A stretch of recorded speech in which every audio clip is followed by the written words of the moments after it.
October the 7th, 2014. Phobia Season 3, Pyrophobia, was well underway. And no pun intended, but the competition was heating up.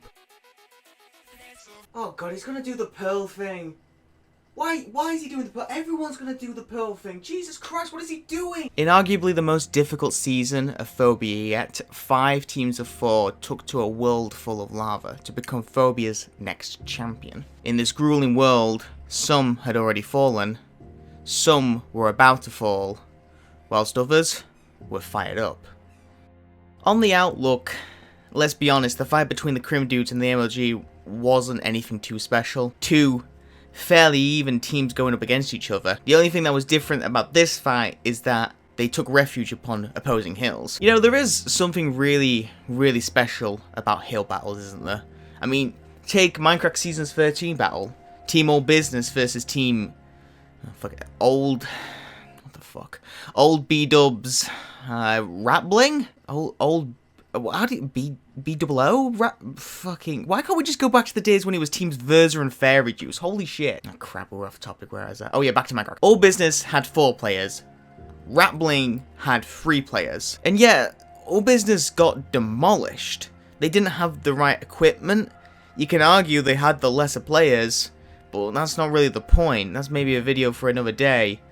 The point is that despite the fact the numbers were at a disadvantage, I actually don't think they did any damage to Rappling. But with a number advantage, sure, you'd think that. It just proves a very old saying, not killing a single one of them, that it is always quality over quantity. It's always the quality of your equipment versus the quantity of players you have. Would you rather be on a team of 10 players with full diamond, or would you rather be on a team of 100 players with wooden swords? I'm not going to answer that question because that'd be fucking dumb. Which brings it back to the main point where I began. October the 7th, 2014. Phobia Season 3, Episode 5. The Crimdudes took an opposing mountain that MLG had already established. Now, if we were going to look at the same logic here and look at equipment, MLG was so better off compared to the Crim Dudes. Between them, they had 3 pieces of healing, 1 golden apple and 2 golden heads. They had more arrows than their opposition. They were landing more hits than their opposition. Crim Dudes were at a disadvantage in basically every single way you look at it. They had no healing. They had less health. You can argue that their mountain was worse. It was smaller. The range were more suitable for the players on MLG. Every way you look at it, MLG should have won this fight. It came to the point where the Crim Dudes even know that they were going to lose this fight. I'm starting to think that, are we going to win or lose this battle here? 83, 100, 92, 93. Yeah, we're going to lose this. If you are on a team and you know you're going to lose a fight, that sort of says it all, surely. Then they came up with an idea that I dub the Hail Mary. Now, what is a Hail Mary? Basically, you normally see it in sports or in chess games or something. It's a desperate move, a last-ditch effort to try and turn the tide of a battle, to turn the tide of the game. Something that you would only do if you are 100% sure you're going to lose. There's no way out of it. Let's just do this. I mean, surely something so insane and desperate wasn't going to lose. I mean, they were going to lose anyway, so why not? The one advantage they did have, the Hail Mary, was the fact that throughout the entirety of Phobia Season 3, every single member of the Crim Dudes was able to get an Ender Pearl. Their plan was insane. It was... it shouldn't have worked. Like, imagine another recorded round and someone else trying to replicate this, attempt this. It shouldn't have worked. But they tried it. They had their Hail Mary. I actually remember sitting down. Now, for the season, I watched 2 people, Dibscraft and Shut Up Brick. And I remember sitting down, watching Brick's perspective, and I just was like, there's no way this is gonna work. There's no way they would do this. It's suicide, right? And then they did it. They didn't just do it, they won. They were successful. 7 players died. Brick kills Geist, Boyce kills Fairy, Scrib kills Brick and Khaos, then dies to Berg, and then Berg double kills with Glitchy. 7 people die in less than a minute. Like, how many recorded rounds have that happen? There is only one survivor from this, and that's Boyce. And Boyce survives on a single heart.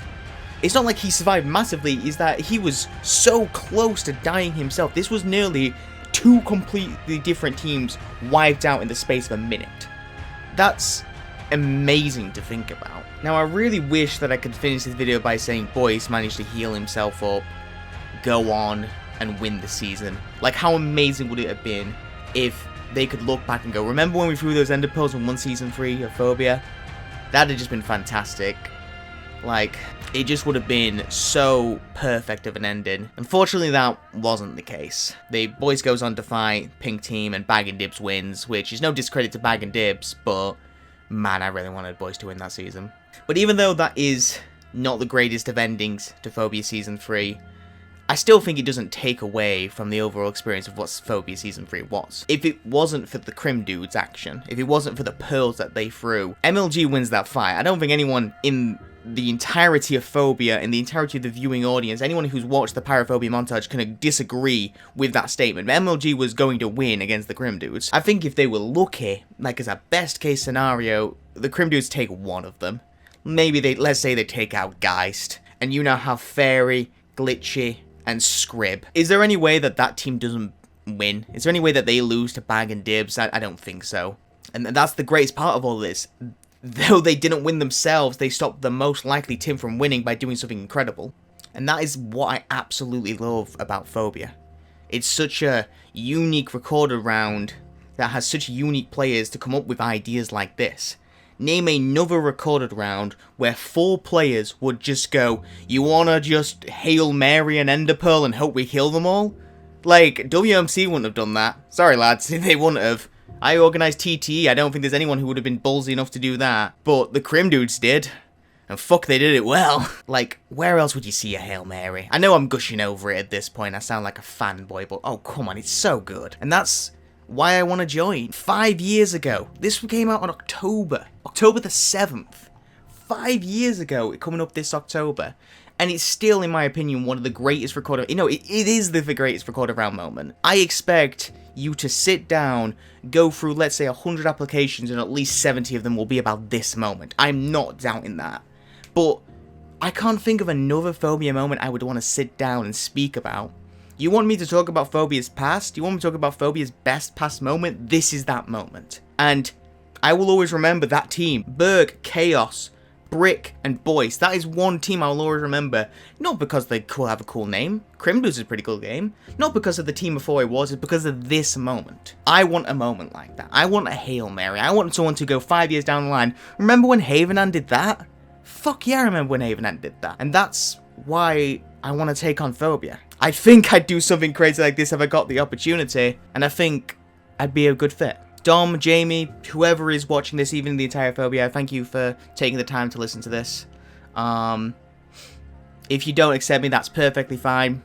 I got the chance to make a really cool video looking at one of the greatest recording round moments of all time. And whoever you do pick, I'm sure they deserve it just as much as anyone here. Thank you for considering me, and thank you for watching. Goodbye.